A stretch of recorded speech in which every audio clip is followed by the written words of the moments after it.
What's going on, everyone? You're watching another episode of Ash on Comics. My name is Ash. And look what we got today. Oh, and it's glory.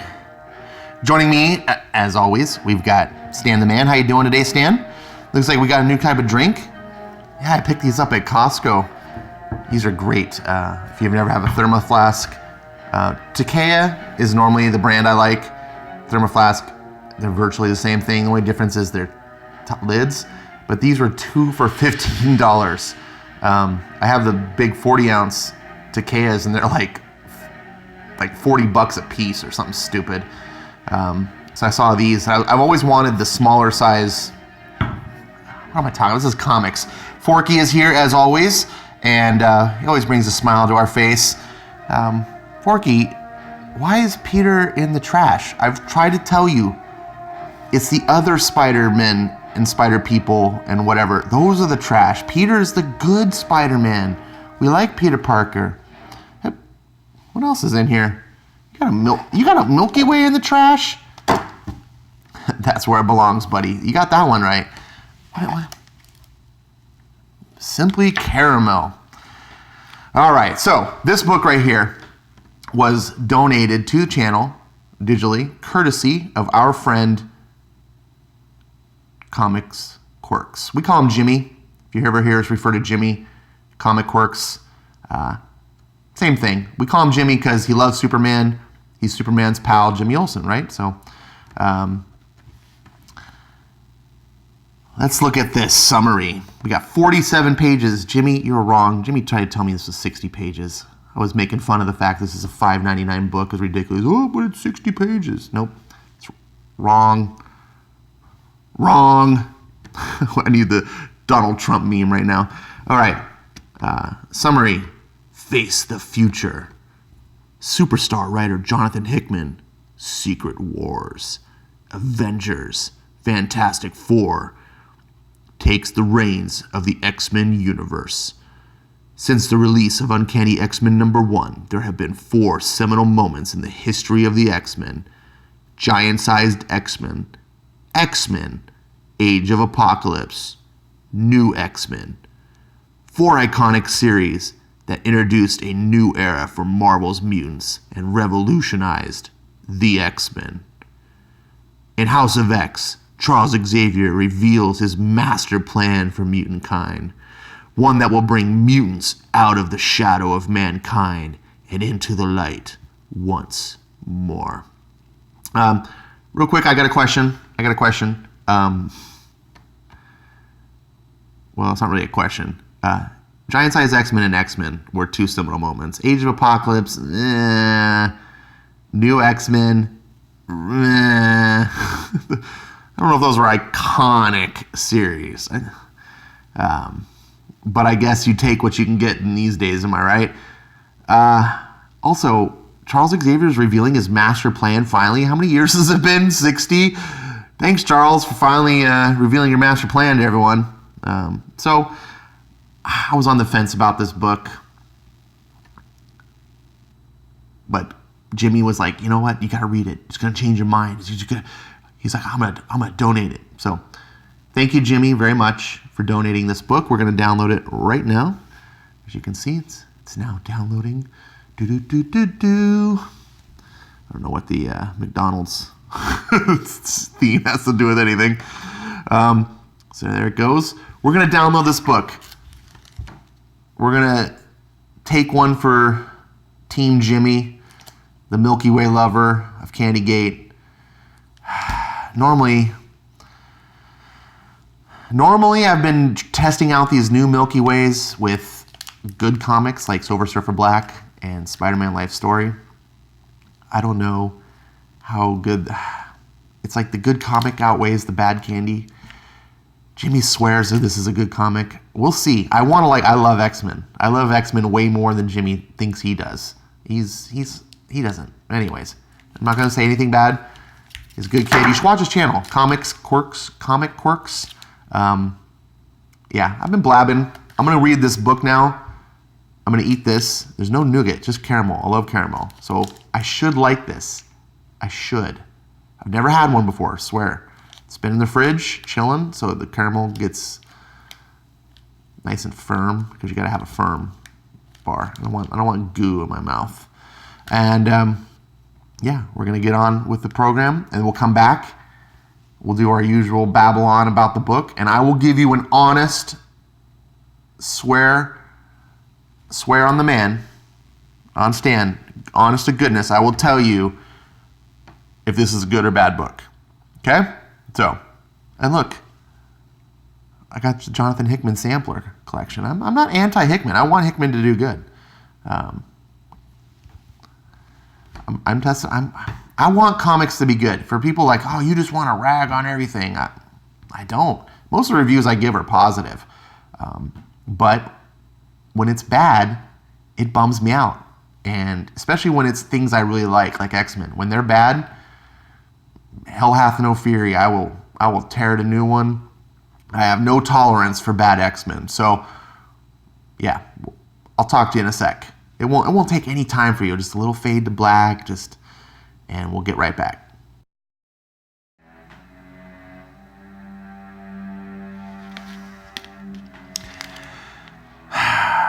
So I ate this Milky Way, and I was expecting the worst. Turned out to be, it was better than a normal Milky Way. I'm glad I refrigerated it, because I think the caramel in here it's that gooey caramel that's normally in candy bars. Like, it's not the thick, chewy caramel, and by refrigerating it made it that way. And who wants to stick a bar that just oozes goo into your mouth? I know Eric Breen does. So anyways, Milky Way is still trash. Throw it in the trash. That's right, Forky. Marvel Spider-Man, trash. That's right, Forky. Not you, buddy. Not you. I finished House of X. Thank you, Comics Quirks. Let's get onto it.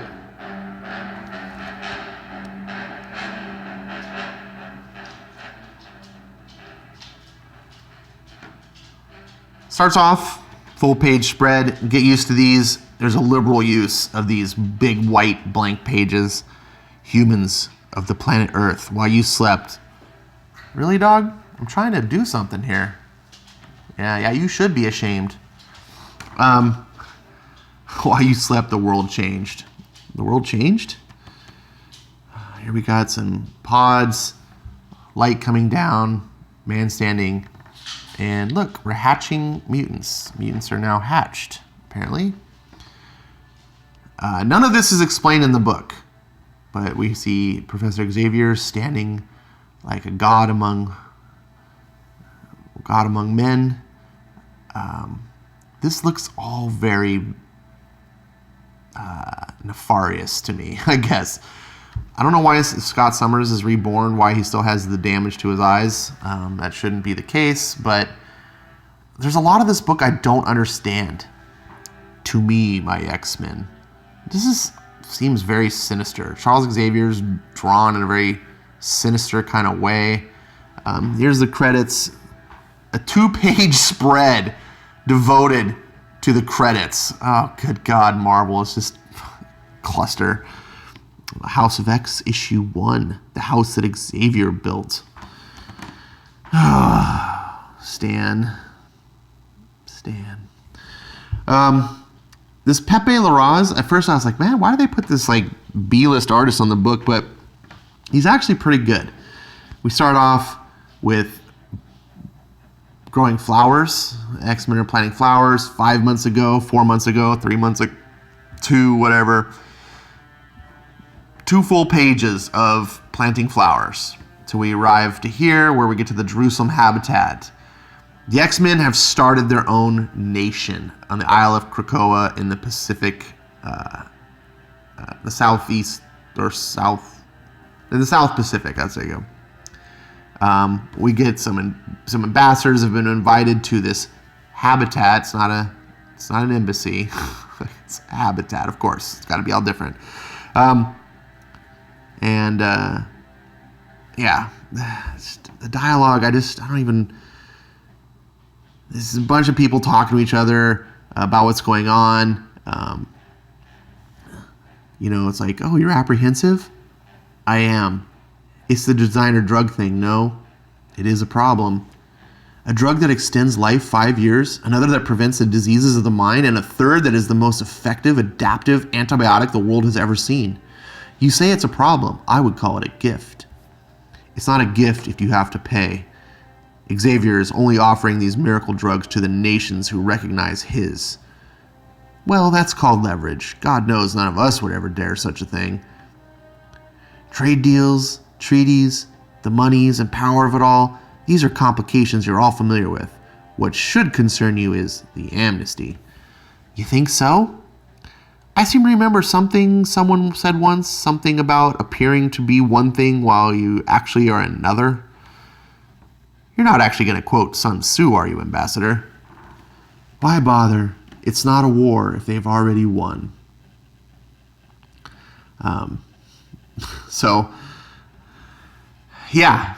This book is strange to me. It's strange because it doesn't present the X-Men in any sort of recognizable fashion. It's all alien to me.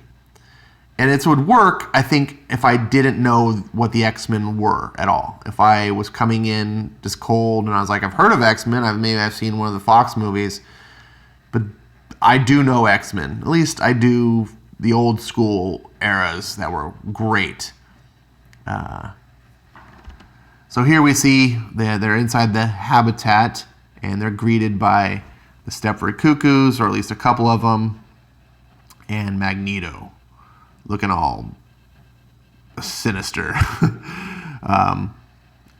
Professor Xavier's not available to greet them, so Magneto's going to take his place, and they're just like, oh my God. And then we get another 2-page spread explaining what the flowers are. They already said it in the book, but here you are. There's those 3 flowers. And then here's special ones for mutants. The mutant island of Krakoa is not just home of the mutants and the seat of the nation state. It's also the only known producer of the primary economic resource of the mutant nation, the flowers of Krakoa. So here's the thing about plant life. You can't patent it, and it's very difficult to control. Someone gets the seeds of these plants, and now you can plant them anywhere. Well, Ash, you can't just plant them. Maybe they only grow in Krakoa. Nope. This book has already shown us. You can plant them on the moon. You can plant them on Mars. You can plant them anywhere. So what's to stop anyone else from just getting, you can build these super wonder drugs with these miracle plants? Yeah, you can't leverage that. This is why the pharmaceutical industry today in the real world doesn't want things like marijuana. Like the whole reason why marijuana was fought legalization for so long is the pharmaceutical industry. Can't be controlled. It can't be patented.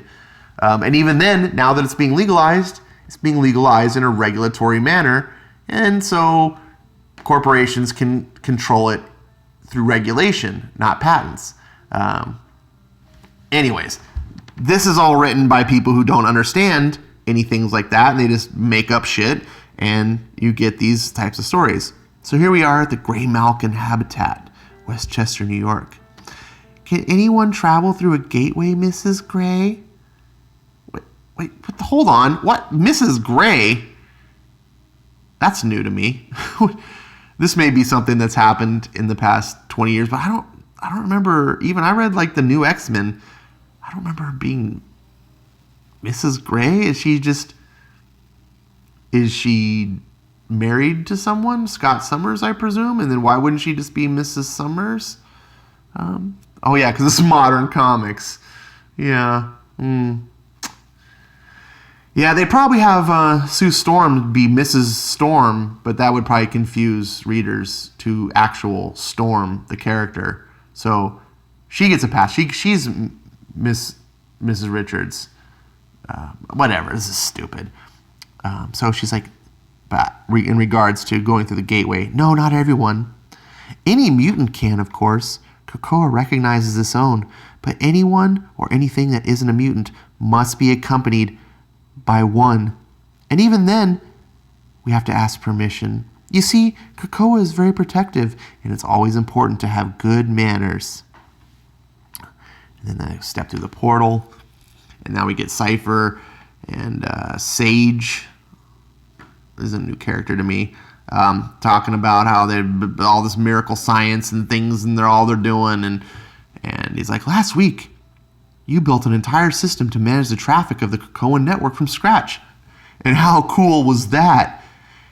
Coded in a language that only you and the island can speak, and bioengineered to run on light and not electricity. One thing I don't like about mutants, at least like the more modern mutants, is this ability for them to do ridiculously impossible things. I miss the old school XMen and the mutants. I miss okay, one guy he's super strong, turns to steel. One guy he can teleport. None of this, I've got the super technology science and I can build all these amazing things and I can do it in a matter of months. Dude, you couldn't build a house out of, wood and and drywall and some paint in a matter of months. It's a tough thing, but in the comics, oh yeah, I just wired all this super tech and fabricate. Oh, it's ridiculous. It's just not how things work. It always bothers me. And I guess it's not even limited to mutants. It's like Riri Williams built a suit of Iron Man armor. Do you know the kind of tools and machinery it would cost? It doesn't matter what your intellect is. Even presumably you could build these things in your mind. You'd have the work. You would still need the like I said, the tools, the facilities and things to make. Anyways, I digress. So here they are popping out of the little portal. Whoa. Yep, that does about cover it. The plan is for Moso, blah, blah, blah, blah, blah, blah, blah. Look, it's Professor Xavier. Yes, why don't you go introduce yourself? And the hairy guy's named Logan. La, la, la. Look at this idyllic shot. No, I don't want that. Oh, look, there's Professor Xavier. And look at Wolverine playing with the kitties. Oh, he's so good with the kids, that Logan. That's what I love best about him.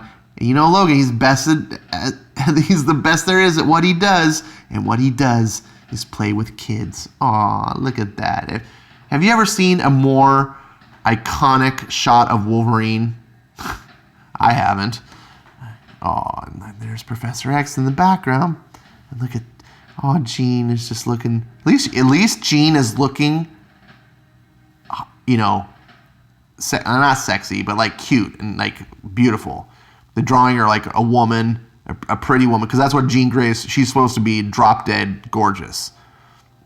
Welcome home, Jean. You're all safe here.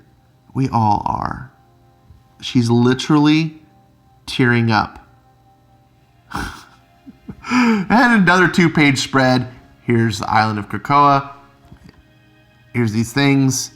You want to know where certain things are on the island? Well, here you go. Got the numbers. And then you can see where it's at. It's over here, just northeast of Australia. Yeah. Anyways, so then we fast forward or cut over to, there she is. We see this platform out by the sun, big ship approaching it. Built on the bones of a planet killer, the Forge is our best hope to survive the coming days. I'm extending the docking collar. I thought my camera or my phone would make it through this page, but the battery, it died. Luckily, I have an extra one. Thanks for keeping those batteries, buddy. All right. So she's like, I'm extending the docking collar. She's a Hail Mary for humanity, Agent Mendel, so be gentle when you give her a kiss. Roger that, sir. And contact. The light is green and we have a solid lock. Pressure is good. So I really like Hickman when he's just writing normalcy. When he's writing normal, the characters are just... But when he gets in with some of the mutants and so forth, it just gets kind of weird. So I'm in this weird in-between state. This book... So here we have, it's humanity, they're rebuilding Sentinel program, which prepares, because, That's what X-Men's all about. Here's another 2-page spread telling you stuff about who the Orcus protocol, by the way, is. Really? Like, oh yeah, you just put your battery back in. I'm gonna go on camera. Aim, shield, strike, sword, alpha flight, hammer, armor, and hydra. All working together because, you know, gotta kill the mutants. This was a fantastic shot here. This is probably one of my favorite pages as far as just artwork goes in the whole book. I absolutely love what the artist did here. With, first of all, the rendering of Mystique is fantastic. She's rarely looked better. Sabretooth is tearing a bunch of people. It's just like, this is the carnage. What I like is that Mystique, she's kind of floating above these frames here, but notice she's actually supposed to be in this shot. It's just the frame gets cut off. She's, if you see the perspective lines, if you can kind of imagine them, they go down to where her feet are. Her head goes there. It's all going to a vanishing point right about here. So your mind instantly recognizes that she's part of this shot. But since this is all wasted space, essentially just be a floor, this can then be used to fit paneling for the rest of it, which allows us, instead of getting a smaller panel with Sabretooth being small and Mystique being a little bit bigger and it just all being cut off here, it allows us to kind of zoom in and get a bigger picture, which is what we want to see, right? Comics are a visual medium. This is fantastic. Weirdness is that just a couple pages later, when they're trying to get away and Fantastic Four show up to stop them, we get this really cool illustrated panel here, which I like a lot. But then these next panels, Thing comes crashing down, Sabretooth's like, I got this, take off. And then all of a sudden we just have this blank white panel of Sabretooth presumably flying backwards. Well, yes, because he's crashing into a wall here, but it's so small. I mean, look at how this goes. So we see this, and then it's like, boom, ready to go. I've got this. Huh? Next page. Oh, a full page spread to text. Why would you do this? Why would you? Comics are visual. The thing we want to see most in comics is super characters duking it out. That's like the coolest thing you can draw in superhero comics. So presumably Thing clocks Sabretooth. That's something you devote a full page spread to. But instead we get this. Yay. Then we get more back to the tour of Krakoa. They're not actually on Krakoa, by the way. They just go to these different places. Humans aren't allowed to Krakoa because they're not good enough. Magneto basically tells them that they've invented their own language, and it's a bunch of superiority complex nonsense. Here's more places. Look at all these places we've been able to plant seeds. So yeah, he's telling them why man is not welcome. Filthy man is not welcome. Krakoa. What about women? What about women, you bigot? So we get this really back to the action scene. And they're trying to get away, and everyone's going through the portal, and then we see Sabretooth gets stopped because Invisible Woman has shown up just in time. But now Cyclops comes out of the portal to be like, hey, oh, how wonderful, the Richards family. And you, Ben, I hear you got married, Mazel Tov. Aw, thanks, Slim. And of course, and everyone else is doing fine? Doing well? You know, just the normal fireworks, Cyclops. What would life be without little surprises? So, shall I take Mr. Creed off your hands? We just caught him. Why would we do something like that? You're a smart man, Dr. Richards. I know you know what amnesty means. Yeah, and Sabretooth is a mass murderer. He's killed lots of people, and you're going to give amnesty to someone like that? I paraphrased. It's upsetting, I know, but I'm afraid we are here. I'm afraid we are. The new beginnings demand a wide berth. Then I think we have a problem with that. And it's standoff time. Well, fair enough. I see you feel strongly about this. Arms up disarmingly. Why don't you keep him? I'll deal with it some other time, some other way. What the shit? Are you kidding me, Summers? Shut up. Cyclops, this amnesty, this other thing Xavier's doing, what are all of you thinking? Exactly. This should be the mind of everyone reading the comic book. My family has spent our entire lives being hunted and hated. The world has told me that I was less when I knew I was more. Did you honestly think that we were going to sit around forever and take it? Of course not, but It's really very simple, Susan. I believe in what Charles Xavier is doing. Please greet your son for me. And tell him, when he's ready, he has family on Krakoa waiting for him. Just not you worthless humans.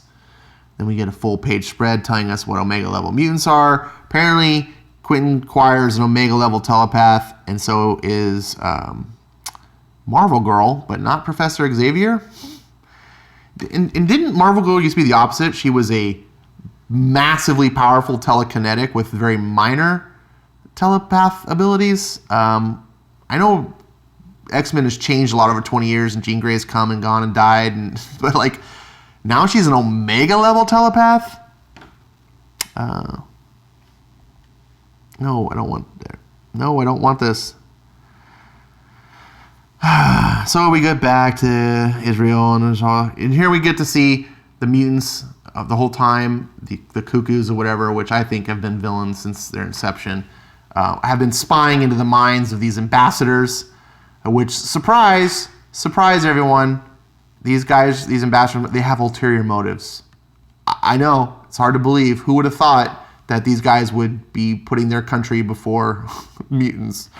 But, so, remember in the old days when mutant telepaths, especially the good guys, they would be like, Professor Xavier had this big thing. You don't invade someone's mind without their permission. Like, he just would not. He had this hard stance. And that was all the good heroes. You don't invade someone's privacy like that. But nowadays in modern, because, they're better than us. They have the moral authority. They just invade people's minds all the time. Here, speaking of moral authority, we got Magneto discovers one of them has a gun and then lectures him about, how dare you have a gun? And this is how it always starts. It's like, dude, you are a freaking walking weapon of mass destruction. Which, by the way, a gun is of no threat to you, as you've just so clearly illustrated. Meanwhile, you've killed many people, destroyed untold amounts of property, things like that. This guy probably hasn't ever hurt anybody. But you're going to lecture him. He's the bad guy. Oh, he's probably voted for Trump. It's just... And it works okay here for me because Magneto is a villain. But then the problem is Magneto's dressed in white, and this comic book is portraying him as one of the X-Men. And in the past, when Magneto...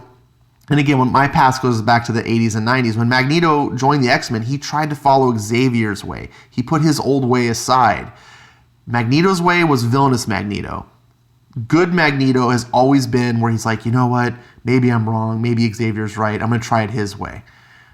This is Magneto's way, straight and simple. And look at this shot. I mean, that is villainous. So...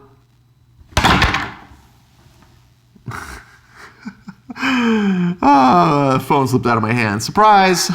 I think I'm going to leave that in. This whole, like I said, it works for me because Magneto's a villain. But what doesn't work for me is that it's sort of speaking for all the X-Men.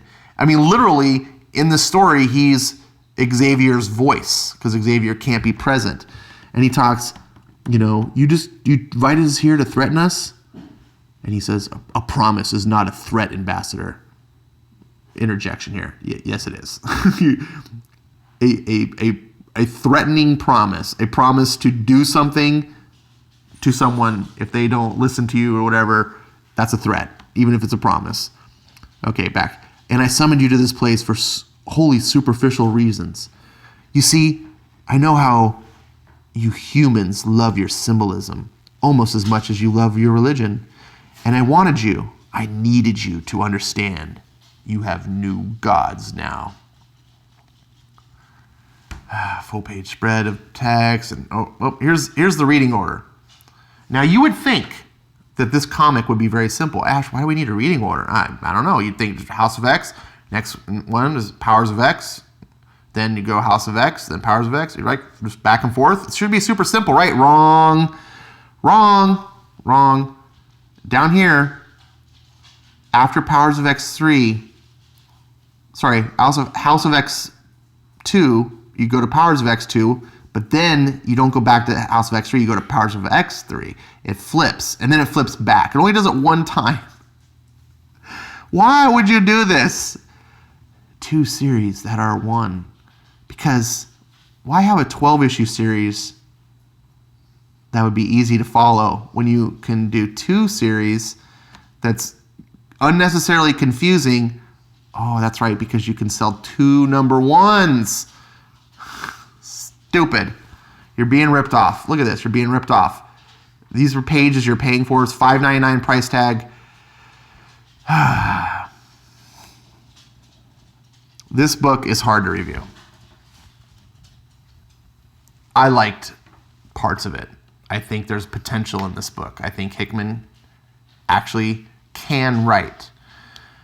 I think he needed better editors.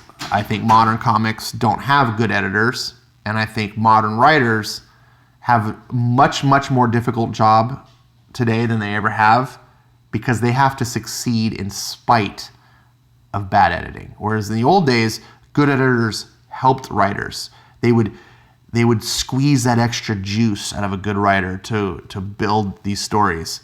And the crap that the writers would have in their books would get filtered out, and don't do that.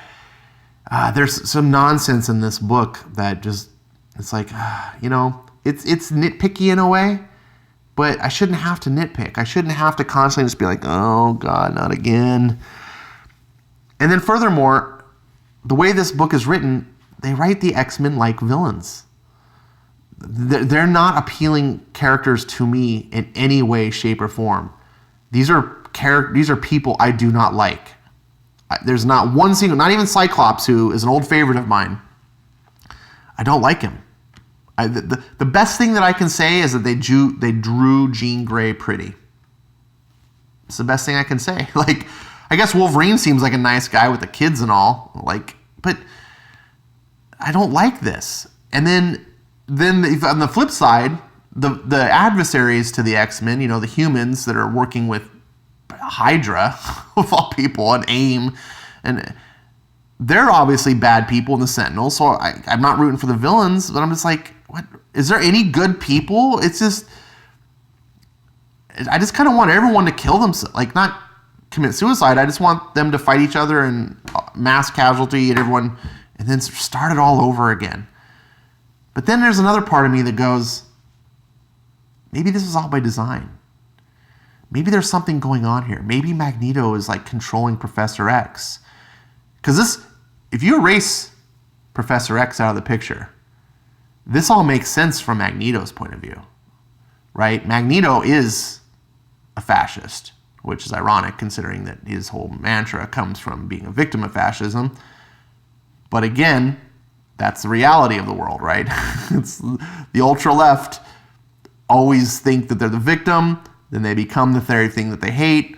Magneto is a perfect representation of that. I don't know if modern comic writers are capable of doing that, but we'll see. I would love for that would be like, this could be a great story. So I read this story and I'm like, this could be really good, but I can't enjoy it because I don't know where it's going. And you say, well, Ash, isn't that like the point of a story? Like, you're not supposed to know where it's going. Yes, I should know where the plot is going. You should keep me guessing, but I don't know where it's going thematically. Am I reading a story about these are the actual X-Men and I hate them? In that case, I don't want to read more. Or are these really not the X-Men? Maybe these are evil clones. Maybe there's something wrong. And the real X-Men are going to show up and be like, oh, we got to stop this nonsense. And then I'll be like, yay, it's a great story. But my problem is when I'm reading it, I don't know. I have no inclination. I have a few hints. The way that they're drawing things, they're seeing certain characters portrayed in a very sinister light, which tells me that under normal circumstances that this would be a writing cue to say, dear reader, something is amiss. We're cluing you in that something is amiss. Keep reading. And so I'm taking that cue and I'm going, oh, okay. But then the other part of me is second guessing it and going, no. Like that, you're just reading into that, Ash. Like modern comics just, you would think that that's the case, but they're actually just writing bullshit. And it's like, you're going to be disappointed. So I'm reading this book going, which is it? I don't know. I don't know if I'm reading dog shit or if I'm reading something that's going to secretly turn out brilliant. So hopefully I'll get to follow this more and hopefully it turns out great. I want to thank again Comics Quirks for donating this book to the channel. Really do appreciate it. If anyone has comics codes, like if you have you buy a comic and you get a free digital code, I promise I will review any books, even if it's like My Little Pony or some nonsense. You want me to review a book, you send me a digital code, you donate to the channel, I will give you the review. Maybe not the review you want, but the review you deserve. I'm sure Comics Quirks was hoping I was going to read this book and just be like, oh, there's the great. It's not that great, Quirks. Like, it's got potential. It could. But as of right now, I'm on the fence.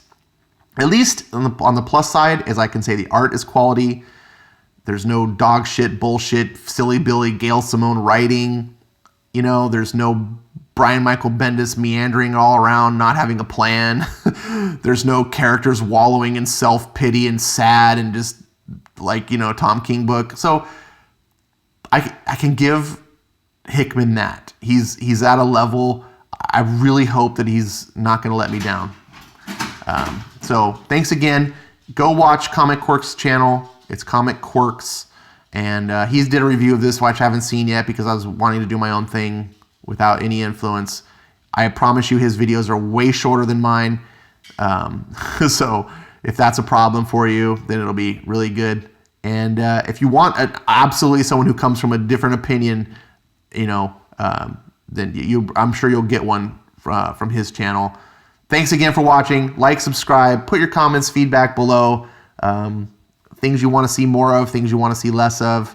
I do listen to all the feedback, and I really do appreciate your time. I know there's tons of videos out there that you could be watching, and you chose to watch this, and you're hearing it this far, which is really impressive. So, Forky, thanks you. As always, Stan the Man is thanking you. I'm thanking you. This has been House of X #1, and hopefully it just gets better from here. We'll see you next time.